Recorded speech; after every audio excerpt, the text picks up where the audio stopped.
Charles কেটেলারের জোড়া গোলে যুক্তরাষ্ট্রকে 4-1 গোলে উড়িয়ে দিয়ে কোয়ার্টার ফাইনালে বেলজিয়াম। সিয়াটল স্টেডিয়ামে অনুষ্ঠিত ম্যাচে শুরু থেকে আক্রমণাত্মক ফুটবল খেলতে থাকে বেলজিয়াম। 10 মিনিটের সময় নিকোলা রাস্কিনের নিচু ক্রস থেকে শট করে বল জালে পাঠিয়ে বেলজিয়ামকে এগিয়ে দেন চার্লস ডি কেটেলার। 31 মিনিটের সময় ফ্রি কিক থেকে গোল করেন মালিক টিলম্যান।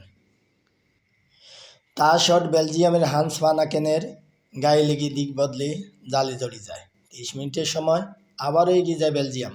এবার টিম রিমকে পরাস্ত করে হেডে নিজের দ্বিতীয় গোল করেন ডি কেটেলার। বিরতির পর যুক্তরাষ্ট্রের গোলরক্ষক ম্যাট প্রিজের ভুল ক্লিয়ারেন্সে সুযোগ কাজে লাগিয়ে পাকা জালে বল জড়িয়ে দেন হান্স ভানাকেন। অতিরিক্ত সময়ে ম্যাচে বদলি হিসেবে নামা রোমেলু লুকাকু যুক্তরাষ্ট্রের ডিফেন্ডার ক্রিস রিচার্ডসের ভুলে সুযোগ নিয়ে সহজেই দলের চতুর্থ গোলটি করেন। দাপুটে জয়ে কোয়ার্টার ফাইনালে টিকিট নিশ্চিত করল বেলজিয়াম। 11 জুলাই শেষ 8 লড়াই স্পেনের মুখোমুখি হবে বেলজিয়াম।